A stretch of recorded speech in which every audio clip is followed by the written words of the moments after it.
Good evening, everybody. This is Tim with Tim's Thrifted Treasures, and just going to pick up with my lung transplant journey.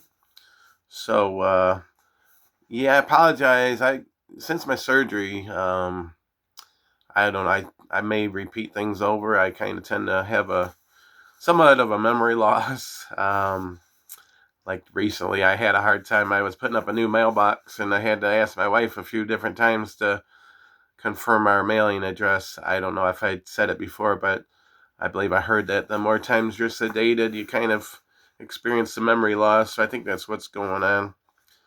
So I left off a little touch to my story that I think was really neat. When we got the call to come down to U of M for my transplant, we have a good friend that it's my wife's friend's husband that happens to be a pilot for the U of M University of Michigan Jet.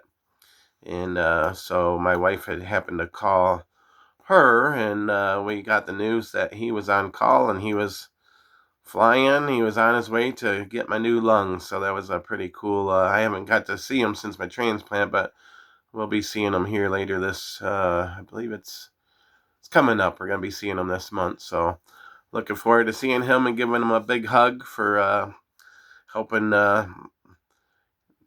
with this extended lease of life that I have with these new lungs. So yeah, I think I expressed that I was sedated for 3 or 4 days out of surgery, which my family wasn't expecting. And when I came out of sedation, there was one time that one of my daughters was in the room, and she played a little. I came, everybody, it was just my daughter, one of them, and I couldn't talk or do much, and she put one of our favorite songs to my ear, and I started to bob my head to the music, and I lasted for like 5 or 10 seconds, and then I slept the whole rest of the day, maybe some of the next day. But when I woke up, I couldn't lift my arms, I couldn't talk, couldn't see too well. Yeah, it was. Then somewhere along the line, because I had a breathing tube and a feeding tube, and when they took out when I could talk, when they took that breathing tube out, they had asked me a series of questions what my name was and where I was at and if what happened. And then the final question they asked me was what year it was, and I kind of had to think long and hard at it. And then finally, I was pretty confident, and I said 2021, but I was wrong. It was 2024. So that was pretty cool. But yeah, when you wake up, you just can't. I couldn't lift my arms up or anything like that, and in fact, the doctor come around and asked me if I wanted this high flow oxygen to be taken off, and I was just kind of nervous about not having oxygen on because I got so used to it over the last year or two. And he was a really serious doctor, and the moment I said no, he just walked away, and that would have been it for the day. But then I got my nurse to get his attention, and I just kind of I pointed to my eye as in I, and then my brain is like I wanted to know what his thoughts were, and because I mean, ultimately, he was evidently comfortable taking the high flow oxygen, and I knew that, hey, if he's comfortable with it, it must be all right. So, oh, let's see, I wrote down some notes here, but yeah, right now when you wake up from your sedation, that same day, I was sedated for like my colonoscopy and stuff, and before my surgery, when I met with one of the surgeons, I asked him if it's going to be kind of like the colonoscopy, where when I wake up, I won't remember anything. That was pretty cool. But he said, "Yeah, you're going to be sedated. You're not gonna remember anything." But he said, unfortunately, you're gonna feel like you ran into a Mack truck, and it kind of did feel that way. I mean, I actually had two epidurals in my back, two epidural packs, and I can give it a little. If I was starting to feel some pain, I can hit this button to kind of override and give myself a little boost. It was programmed where it was impossible to overdose, so that was cool. But yeah, they get you that very day. They get you standing up out of bed and walking, and it just That was very important to do. I really enjoyed it. The first few times, because they'd make, as soon as I would leave my room, I'd have to wear a mask. And that mask on there, that little bit of restriction kind of bothered me. And boy, as soon as I got back to my room, I would tear that mask off there. But I really enjoyed a lot of times my visitors that would come visit me. I was always wanting to take them for a walk and kind of show off, that I was being strong and doing really good. And it finally got to the point where I got back to the room and I'd sit down in my chair and all of a sudden I'd realize that I still got my mask on and I was just not, it wasn't bothering me. So that was pretty cool. And then there was, I'm going to kind of advance a little bit, but one of my physical therapists, he kind of tricked me. We set off, I was walking the whole, I think it was like a half mile each time around. It was the most you can walk on this one unit, clear to the other end and back. And there was times where I did that twice in the same time out walking. But anyways, like somewhere like a quarter of the way into it, he didn't tell me, but he turned my oxygen all the way off. And then I finished that 3/4 of the trip, that level, and we got back to our room, and he told me, he said, you did that all without oxygen. For the longest time, I had to have that nasal cannula up to my nose just to, like a comfort knowing, thinking I had oxygen on because I was so dependent on it. But eventually, there came to be a time where I just went for it. I took it off and I never put it back on. They had to sneak in my bedroom because they watch your numbers and your oxygen sats. And there was a few times when I'm sleeping that it would dip down into the upper 80s. So they come in there and put it down 1 liter. I came home on 1 liter of oxygen for like a week or two, and then I just got rid of it. And then that was really cool because my healthcare provider that provided me with all my oxygen. Really great people. I've been dealing with the one lady since wow, many years ago, probably 2009 or sometime before that. She switched companies, and I was glad to see that she was there. But they were all really good people. And when they came to take my oxygen, they sent a couple congratulations, helium balloons, and a little green wrench to turn the tanks on and off. And I don't know if the green represented being free from oxygen or what, but that's the way I took it. And it was pretty cool. Really thoughtful of them. So yeah, so yeah, I'd always take my visitors for a walk, and then one other big important thing for people if you do have the transplant, and they really try to push you using one of these incentive spirometers. That, and then they give you a pillow to hold up on your chest to cough. I mean, you're not gonna want to cough. It hurts, and doing this incentive spirometer. When I first started out, I was only bringing up a third of the way, a third of the way, and but it's important to do that coughing and stuff and clear them new lungs out. My wife was really, a lot of times she got on my nerves, but she did a good job at pushing me to do these things. So I'm really thankful for her. I know I kind of wasn't the nicest to her a lot of times, but she stuck with me through it all and really pushed me. And now I see the importance. But my wife is really, she's a comedian like her dad was. And recently I celebrated my 1 year lung anniversary, April 23rd of this past year. And I seen that she had a gift for me when we left the house. We went over to my daughter's house. She kind of, she made me a cake and put on a dinner and everything. And I told my wife, I said, you didn't have to buy me no gift. So we went over and came time to open up the gift. And guess what the gift was? It was my incentive sprout. So anyways, so like I said, like after my transplant a little while, I was only able to bring it up about here, like a quarter or a third of the way. But that's just today. So you want to get this little thing. There's a smiley face right here in the middle. You want to keep it right about in this smiley face. Otherwise, if you're maxing it out, you're kind of cheating the system. And you want to try to get this up as high as you can. So I'm just going to give you a demonstration now with my new lungs of what I can do.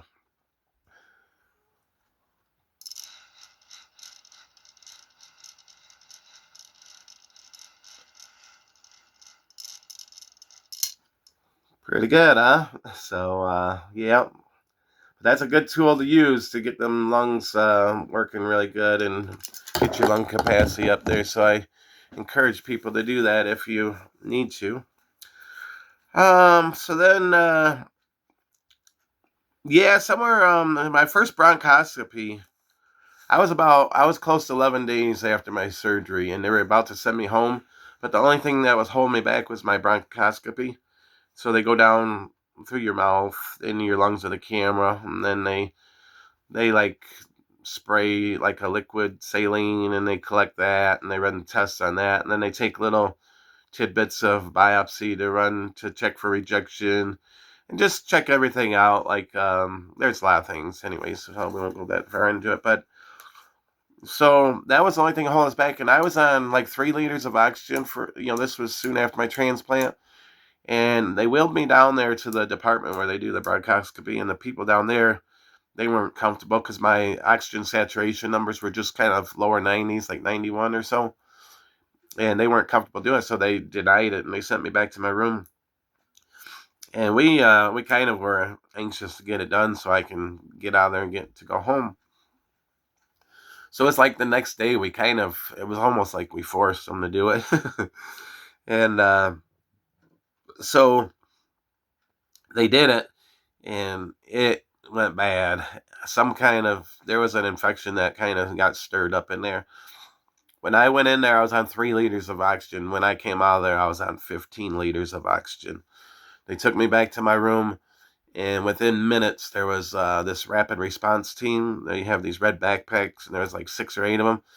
They just come into my room and escorted me out to the intensive care unit and started giving me treatments for that. Then eventually that went good. It seemed like anything that would come up, they were always good about having a solution for it and really confident and positive. And then eventually I had a couple blood clots, one in my lower right calf and then one in my right neck.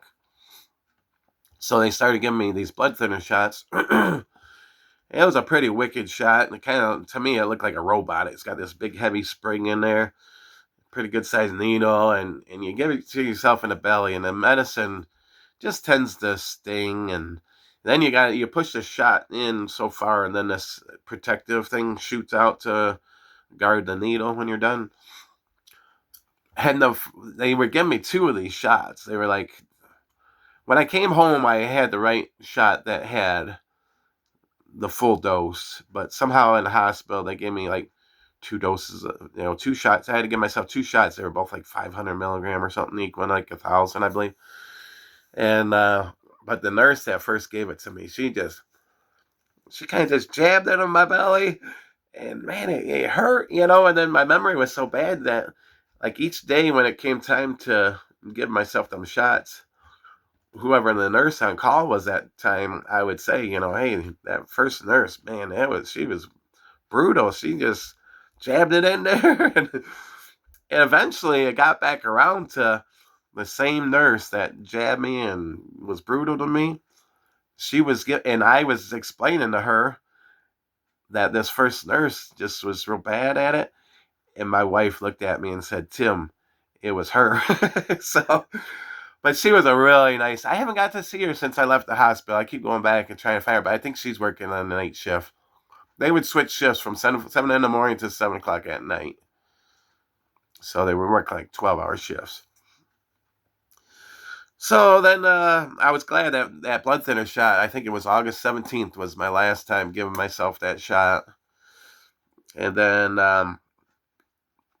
my one of the cool parts at my hospital stay was the first time my wife and I got to go down anywhere in the hospital by ourselves. Normally, we'd have to carry the IV pole with us and all the IVs in me,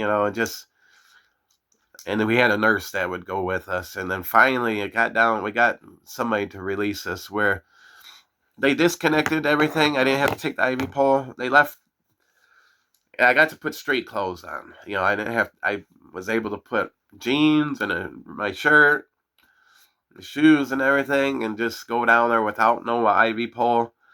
I still had the IVs in me, but we were able to hide them. And I remember going down to the cafeteria and just ordering a cheeseburger that was like homemade cheeseburger, and I had this Zenders. My wife really loved the Zenders coffee there at U of M. So I had a Zenders coffee with French vanilla creamer and this cheeseburger, and just that little sense of freedom. It just was so awesome to sit in that cafeteria and watch everybody. I'm a people person. I like to watch and see different people, talk to people. So yeah, then they brought me my medicine bag. It's before I came home, they bring a whole big old duffel bag. And when I came home, I was on 43 pills a day and 2 shots. And that was kind of, when they release you from the hospital, it's all of a sudden I was really nervous because just, I don't know, it's like flying out of the nest for the first time, so to say. I'm so used to them hand managing my medicine, the time that I take it and how much to take and everything. And just being worried of 43 pills, just making sure I got all that right. And I'm just new to this now. It's like I don't even have to look at the bottles or anything. I know exactly what goes where and how much of each. And I'm down to 43 pills 3 days a week, and then the rest of the week I'm on 22 pills and 1 shot, which is a insulin because of the prednisone is one of my anti-rejection medicines. And but I'm hoping my A1C is down to 5.3. So hopefully I'll be able to come off that soon. It's just because of the prednisone that I'm on insulin. And I mean, if I gotta give myself that shot, that's not no big deal.